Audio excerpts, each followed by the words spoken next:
Negeri dengan peradaban yang tua apabila negeri tersebut mempunyai peninggalan-peninggalan bersejarah. Prasasti merupakan salah satu peninggalan bersejarah. Batu yang dipahat dengan aksara memberikan informasi yang berabad-abad. Tanah datar sebagai negeri yang tua juga memiliki sederetan prasasti. Bahkan lebih tua dari itu, yaitu situs Megalithicum juga ada di sini. Mari kita bahas satu persatu. Prasasti Pagarium. Namun sebelumnya, subscribe, like, loncengnya. Terima kasih. Kompleks Prasasti Pagarium terletak 3 km dari pusat kota Batu Sangkar, tepatnya arah ke Istana Pagarium. Di sini terdapat 8 prasasti yang disimpan, mulai dari Prasasti Pagarium 1 hingga Prasasti Pagarium 8. Sementara itu Prasasti Pagarium 9 disimpan di Balai Perlindungan Cagar Budaya. Ini adalah Prasasti Pagarium 1. Prasasti ini bercerita tentang anak Adwayawaja yang bernama Aditya Warman yang merupakan raja di Tanah Emas atau Sumatera sekarang. Beraksara Pallawa dengan bahasa Sanskerta campur dengan Melayu kuno. Prasasti ini bertuliskan tahun 1278 Saka atau 1357 Masehi. Ini Prasasti Pagarium 2 beraksara Kawi dengan bahasa Sanskerta. Prasasti ini dibuat pada tahun 1295 Saka atau 1373 Masehi. Tulisannya banyak yang rusak sehingga sulit untuk dibaca. Ini Prasasti Pagarium 3 dalam bahasa Sanskerta dengan aksara Pallawa. Prasasti ini berangka tahun 1269 Saka atau 1347 Masehi. Ahli sejarah mengatakan prasasti ini berisi tentang bangunan keagamaan yang dibangun pada waktu itu. Selanjutnya di sini susun Prasasti Pagarium 4, 5, 6, 7 dan 8. Di antaranya beraksara Pallawa dan Kawi dalam bahasa Sanskerta, Jawa kuno dan juga dalam bahasa Melayu.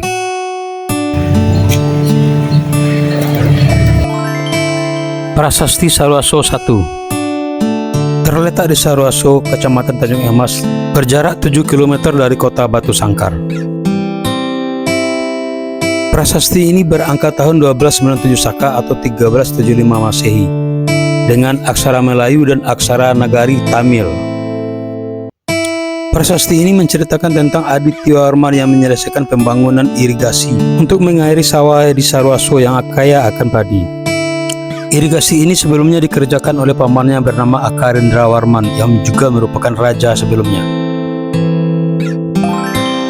Prasasti Sarwaso 2. Prasasti ini terletak di pusat kota Batu Sangkar. Prasasti Sarwaso 2 berisi tentang putra Aditya Warman yang bernama Anangga Warman. Prasasti ini juga berupa pujian kepada Anangga Warman yang selalu memiliki sifat jujur dan kasih sayang terhadap guru-guru, ibu dan ayahnya. Di sini juga disebutkan bahwa Anangga Warman memerintah wilayah kecil di bawah kekuasaan ayahnya. Letak prasasti ini merupakan di pusat kota Batu Sangkar sehingga mudah sekali untuk dijangkau. Tapi sayang sekali, bukti sejarah tertulis ini jarang sekali dimanfaatkan oleh pelajar untuk menggali sejarah leluhur mereka. Di lokasi sekeliling prasasti ini banyak sekali terdapat sekolah. Bahkan berseberangan jalan dengan prasasti ini adalah rumah dinas Bupati Tanah Datar. Kondisi dan lingkungan di sekitar prasasti sangat terawat sekali.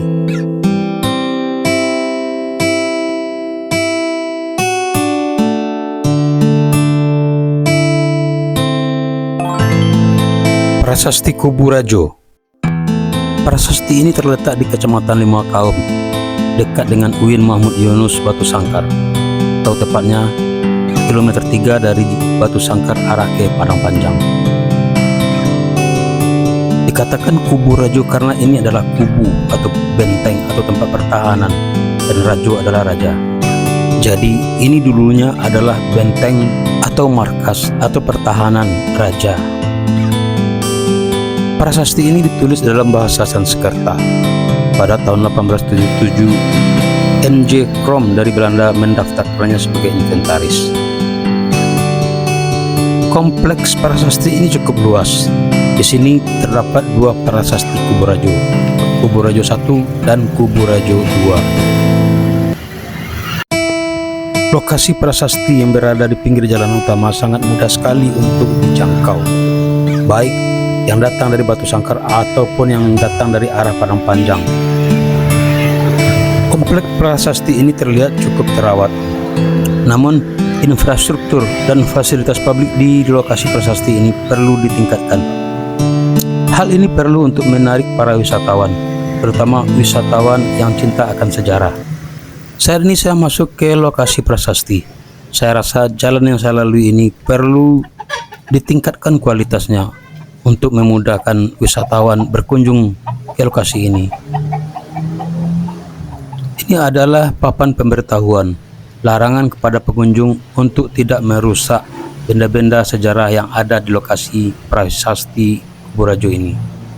Sayangnya di pintu masuk tadi tidak ada dena lokasi. Jadi saya tidak tahu harus menuju kemana terlebih dahulu. Kita ke arah kiri dulu melihat apa yang ada di sini. Silakan ikuti tour saya selama berada dalam lokasi prasasti Kubu Rajo ini. Sepertinya ini sebuah makam. Sebagaimana halnya tempat-tempat lain di mana ada sejarah, seringkali di sana ada pohon beringin ataupun pohon-pohon yang besar lain.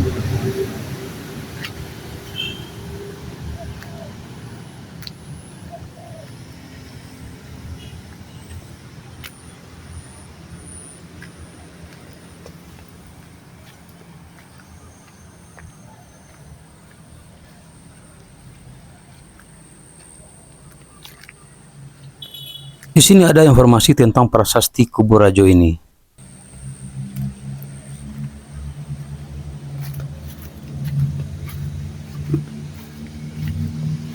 Dari sini kita masih bisa melihat adanya perkampungan kuno yang ada di Ranah Minang. Seperti inilah kira-kira perkampungan kuno yang ada di Ranah Minang atau perkampungan zaman dahulu yang ada di tanah Minangkabau ini.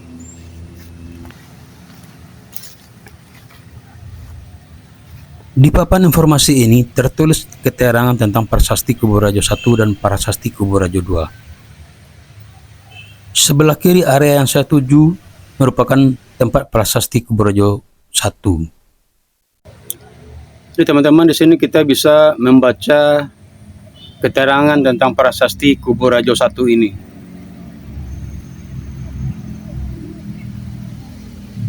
Melalui papan informasi ini, para wisatawan bisa mengetahui informasi yang lebih tentang prasasti Kubu Rajo 2 ini dan juga bisa mendapatkan gambaran tentang sejarah Minangkabau.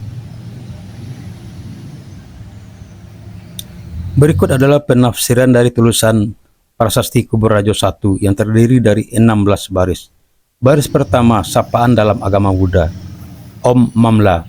Kemudian, dengan ikhlas, putra Adwayawarman, penguasa bumi emas, dia yang telah menerima hasil dari jasanya, yang teguh dan penuh dengan belas kasih, yang sabar dan menenangkan, yang murah hati bagaikan kalpataru, yang memenuhi semua keinginan, Adityawarman, raja dari keluarga Indra, reinkarnasi dari Sri Lokeswara, dewa yang penuh cinta kasih. Dari prasasti ini kita bisa mengetahui bahwa Adityawarman, penguasa atau raja di bumi emas atau Sumatera sekarang, merupakan anak atau putra dari Adityawarman. Adityawarman seorang raja penguasa yang disanjung-sanjung oleh rakyatnya pada waktu itu. Daerah dan prasasti ini jelas memperlihatkan ini merupakan pujian terhadap Adityawarman.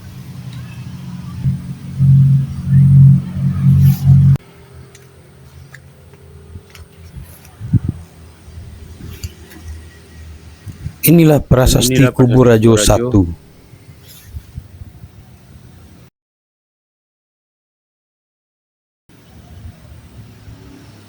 Masih terlihat tulisannya pada batu yang dipahat.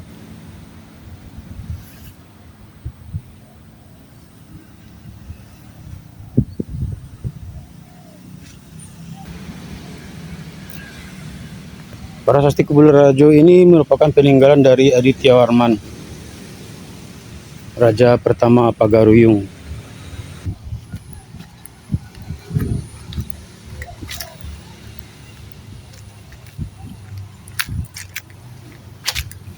Sekarang kita akan melihat Prasasti Kuburajo II. Di sini saya menjumpai seorang bapak-bapak yang sedang membersihkan halaman prasasti ini. Pak.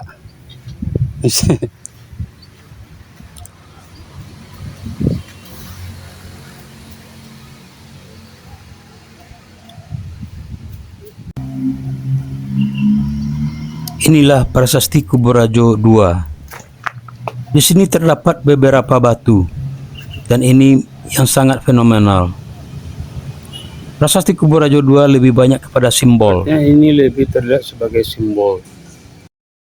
Ada satu hal yang menarik perhatian saya ketika melihat foto prasasti ini, dan ini adalah foto prasasti dari zaman Belanda. Di belakangnya terlihat ada rumah Bagonjong, dan ini foto ini saya ambil dari Google Map, dan ini foto yang saya ambil sendiri. Di sini masih terlihat bahwa ada bangunan zaman dahulu, atau mungkin bangunan ini sudah berusia lebih dari 100 tahun. Semoga pihak terkait bisa menelusuri ini. Kalaupun ini benar, berarti ini bisa jadikan sebagai bangunan bersejarah. Simbol-simbol yang ada pada prasasti Kuburajo II ini diartikan oleh ahli sejarah sebagai berikut. Terdapat gambar matahari di bagian tengah batu prasasti. Terdapat 2 buah batu berunsur candra sangkala di sebelah kiri dan kanan prasasti. Terdapat kata Rama yang berarti ketua desa. Terdapat kata Puri dan Stana yang berarti tempat peristirahatan di istana. Terdapat kata Srima yang merupakan penggalan dari kata Sri Maharaja. Jadi ada 3 prasasti di Prasasti Kuburajo II ini. Pak.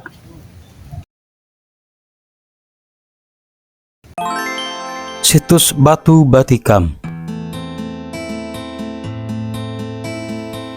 Sekitar 1,5 kilo dari Prasasti Kuburajo ke arah barat, kita akan bertemu dengan situs Batu Batikam. Masih berada di jalan lintas utama Batu Sangkar Padangpanjang. Situs Batu Batikam ini mudah sekali untuk dijangkau. Peta ini saya ambil dari Google Map.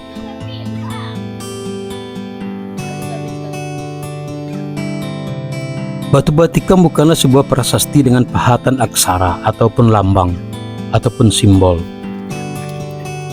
Ini merupakan sebuah batu yang berlubang bekas tikaman. Batu Batikam adalah bukti sejarah dari peristiwa yang terjadi di masa lampau. Peristiwa ini telah menentukan jalannya adat dan budaya etnis Minangkabau hingga saat ini. Terletak di jalan utama, setelah melewati gerbang masuk, kita disuguhi dengan papan informasi.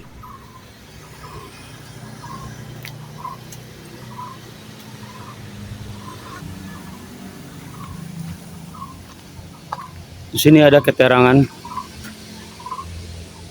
Melalui papan informasi ini, kita bisa mengetahui sedikit banyaknya tentang Batu Batikam ini. Dikisahkan dari cerita rakyat Minangkabau, Batu Batikam ini merupakan bekas tikaman dari keris Datuk Perpatihan Sebatang. Tidak jauh berbeda dengan Prasasti Kuburajo. Di sini juga ada pohon beringin, dan di sana terlihat seperti kuburan. Ini adalah kuburan raja dahulunya, atau petuah adat atau orang yang berpengaruh.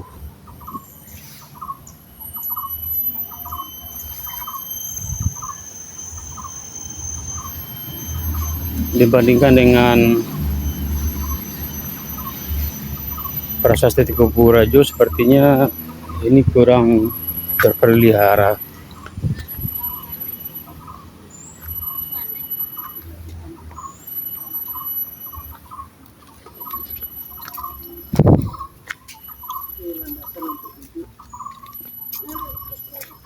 Ini kita menuju Medan Nan Bapane, lokasi di mana Batu Batikam ditempatkan.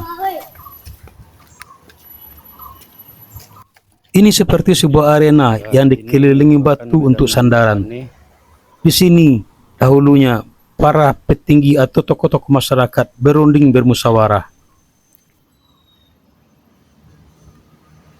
Dan sekarang kita berada persis di depan batu batikam. Batu yang tebal ini berlubang tembus hingga ke belakang, bekas dari tikaman keris Datuk Perpati Nan Sebatang. Akibat dari perselisihan dua saudara, Datuk Perpati Nan Sebatang dengan Datuk Ketumanggungan, akhirnya Datuk Perpati Nan Sebatang melepaskan emosinya dengan menikam batu ini.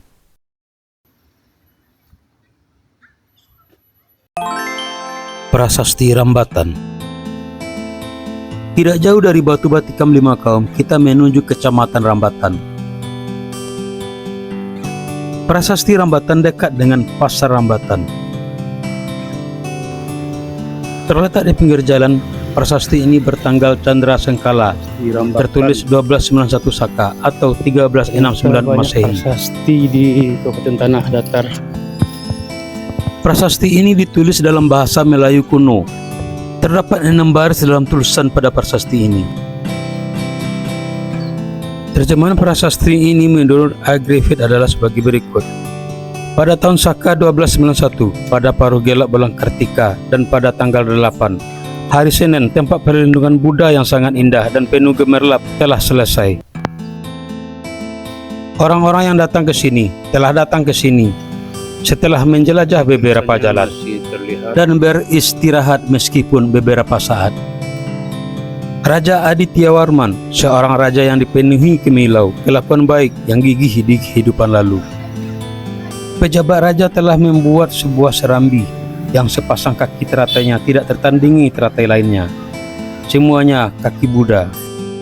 Terjemahan ini belumlah sempurna karena banyak tulisan di prasasti ini yang telah rusak sehingga tidak terbaca dengan baik. Di sekeliling prasasti ini terlihat kurangnya perawatan karena banyaknya rumput-rumput liar yang tumbuh.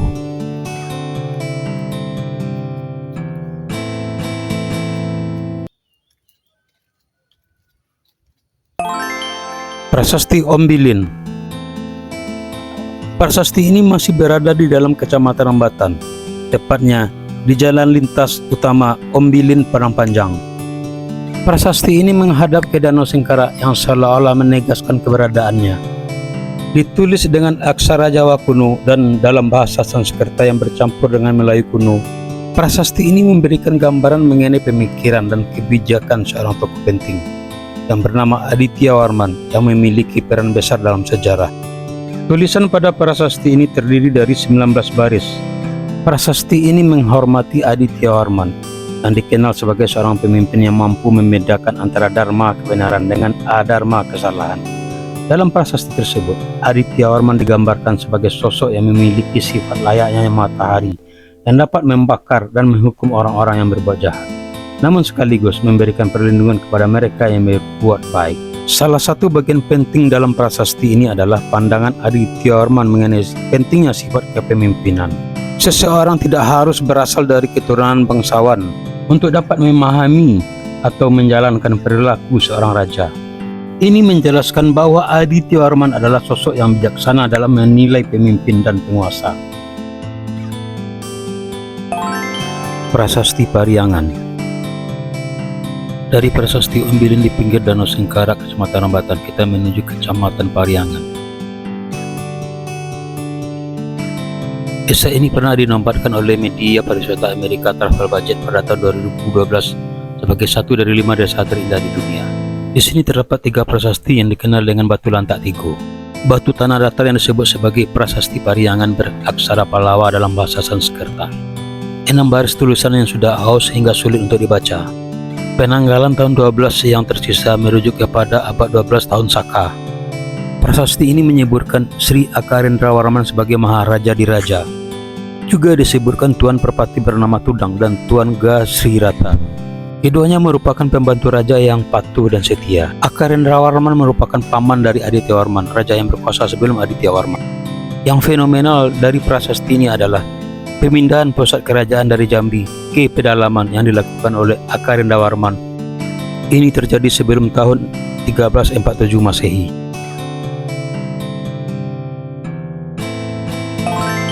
situs megalit Simawang. Masih berada dalam Kecamatan Rambatan, dekat dengan Prasasti Ombilin.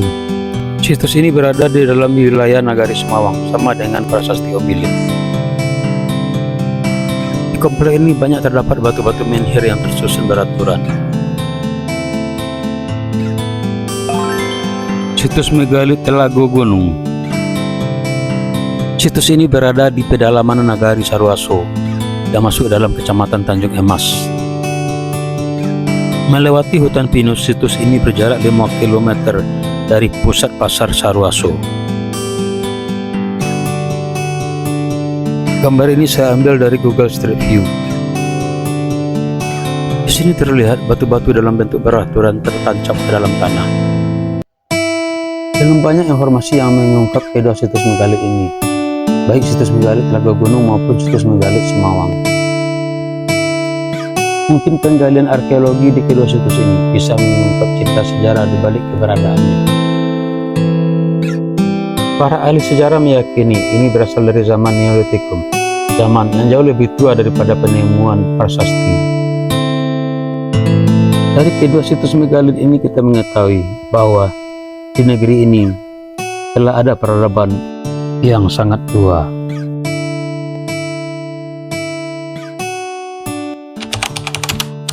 Terima kasih telah menonton. Jangan lupa subscribe.